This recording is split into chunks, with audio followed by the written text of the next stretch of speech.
Welcome to Trending Now USA. I'm Bella, and today we're diving into one of the most intriguing behind-the-scenes moments in recent tennis history, the emotional, raw, and revealing reaction of Aryna Sabalenka in the gym right after her dramatic loss to Coco Gauff. According to her coach, what she said in that private moment wasn't just about defeat, it was about transformation. If you thought you saw all the drama unfold on court during that US Open final, think again. Because what happened afterward, away from the cameras and the roaring crowd, says even more about Sabalenka's mindset, her heart, and the fire that keeps her chasing greatness. When Coco Gauff lifted that trophy, the moment that crowned her as America's newest tennis darling, Sabalenka slipped quietly out of the spotlight. Her face, fierce but composed, told a story of mixed emotions. The world saw her congratulate Coco graciously, smile through the pain, and do her press duties. But when she finally left the media room and made her way to the gym, the real emotions came flooding out. Now, according to her longtime coach Anton Dubrov, that post-match gym moment was intense. He revealed that Sabalenka walked in, still wearing her match gear, and just started pacing. No words at first. The sound of her shoes on the floor echoed through the quiet room. You could tell she was wrestling with every point, every error, every mischance. Then came the words, sharp, fiery, and brutally honest. She reportedly said, "I don't ever want to feel like this again." Those 8 words weren't just frustration, they were a vow. According to Dubrov, that moment was when Sabalenka mentally flipped a switch. She wasn't sulking, she was recalibrating. And for a player who thrives on intensity, that gym became her confessional, her battlefield, and her classroom all at once. Dubrov described how Sabalenka didn't break anything or yell.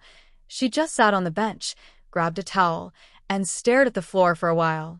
Then she started asking questions. What went wrong tactically? How did Coco manage to turn the match around? Why did her nerves take over in the second set? It wasn't self-pity, it was self-analysis. And that's what sets champions apart.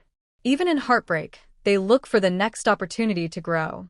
Her coach shared that Sabalenka's first reaction wasn't about blaming herself or anyone else, it was about fixing it. She told him, "We worked too hard to stop now. I'll take this pain and make it useful." It's that mindset that's defined Aryna Sabalenka's rise over the past few years.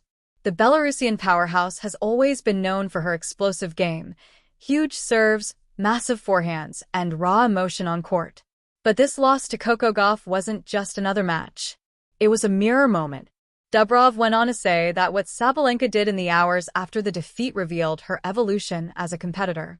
In earlier years, she might have reacted with frustration, breaking rackets, shouting, shutting herself off.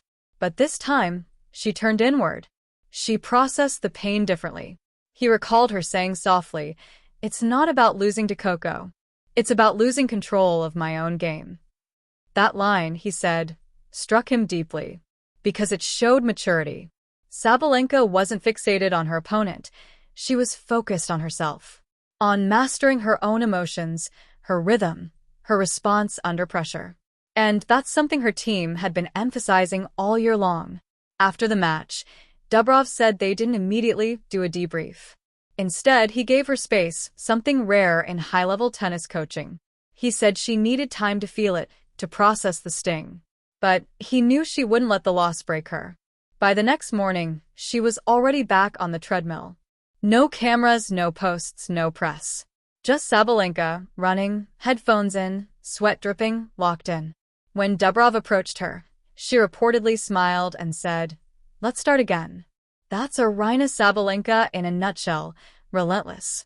Now, let's rewind a bit to understand why this particular defeat cuts so deep.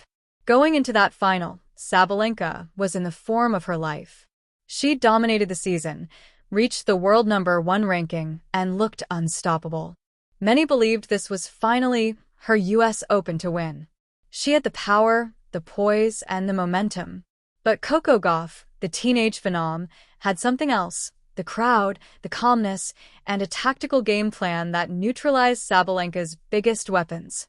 After taking the first set comfortably, Sabalenka's rhythm began to falter. Gauff adjusted her positioning, used her incredible defense to extend rallies, and forced Aryna into risky shots. Slowly, the tide turned. By the third set, the energy had shifted completely. Gauff's composure grew, while Sabalenka's frustration simmered. The crowd at Arthur Ashe Stadium roared for every Gauff winner, creating a wall of noise that only amplified the Belarusians' inner battle. When the final point ended and Coco collapsed in tears, Sabalenka turned her back, took a deep breath, and walked to the net. She hugged Coco, smiled through heartbreak, and then left, shoulders straight, chin high. But as her coach later revealed, the real story began right after that walk back to the locker room. Dubrov said that while other players might retreat for days, Sabalenka's instinct was to work through the pain physically. The gym wasn't a place to escape. It was her sanctuary. He described how she started lifting light weights, almost symbolically, as if trying to regain control of something tangible. At one point, she even joked, "Maybe I should have done this before the third set." Everyone laughed. The tension broke. But behind the humor, there was determination. Dubrov said that moment reminded him why coaching Sabalenka is both a challenge and a privilege. She feels everything deeply: wins, losses, love, pressure. And that emotional intensity fuels her. He also mentioned that the loss to Gauff might actually become the defining chapter of Sabalenka's career, not because she lost, but because of how she responded. A week later, when she returned to practice, there was something different about her demeanor. Calmer, more focused, less reactive. She was still the fierce competitor everyone knows, but with a quiet steadiness that hadn't been there before. Her coach said, "You could tell she had processed everything. She wasn't running from the pain anymore. She was using it." And that's exactly what the greats do. Think about Serena Williams after her heartbreak losses. Think about Novak Djokovic after being booed in crowds.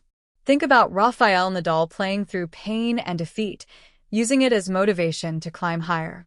Sabalenka's gym moment is now part of that legacy, the kind of unseen resilience that builds champions. Interestingly, Dubrov revealed that a few days after the US Open final, Sabalenka texted him late at night. It was one simple message: "I figured out what I want to change in my serve motion." That's Sabalenka's way of saying, the comeback has already begun. Fast forward a few months, and we can see the results. Her training has intensified, her focus sharpened. In interviews since then, Sabalenka has spoken more openly about the emotional side of tennis, the pressure, the scrutiny, and the loneliness that comes with being at the top. She admitted that losing to Coco Gauff hurt a lot, but also that it reminded her why she loves the game. She said, "Tennis gives me everything: the pain, the joy, the challenge. That's why I keep coming back." And fans have noticed. Social media has been filled with admiration for Sabalenka's authenticity, her willingness to show both strength and vulnerability. It's a balance few athletes manage to achieve, but it's part of what makes her so magnetic to watch. Meanwhile, Coco Gauff herself has spoken warmly about Sabalenka since that match, calling her a great competitor and a powerful inspiration. The respect between the two is genuine, a sign of how rivalries can elevate the sport. Behind every highlight reel, there are these unseen moments: the locker room reflections, the gym confessions, the conversations with coaches that shape what happens next. For Sabalenka, that night in the gym wasn't just about losing to Coco Gauff. It was about confronting herself, her emotions, her expectations, her hunger. And that confrontation may have been exactly what she needed to evolve. Dubrov summed it up perfectly. "In that moment, I didn't see a player who lost. I saw a player who was getting ready to win again." That's the essence of a champion's mindset. And as tennis fans, we can't help but look forward to their next meeting, because you can bet Sabalenka has been preparing for it since that night. Every serve, every sprint, every lift in the gym carries the echo of that vow: "I don't ever want to feel like this again." So, next time you see Sabalenka step on the court with that fierce look in her eyes, remember, it's not just intensity. It's memory. It's fuel. It's fire. The story of Aryna Sabalenka isn't just about victories or titles. It's about resilience, about taking defeat and turning it into destiny. And thanks to her coach's candid revelation, we got a rare glimpse behind the curtain into the heart of a warrior rebuilding herself. This has been Bella, and you've been watching Trending Now USA, where we bring you the untold stories, the emotions, and the voices that define today's sports world. Stay tuned, subscribe, and ring that bell for more exclusive tennis stories, breaking updates, and emotional behind-the-scenes moments from your favorite stars. Until next time, stay inspired, stay curious, and remember, every loss has a lesson, and every champion has a comeback story.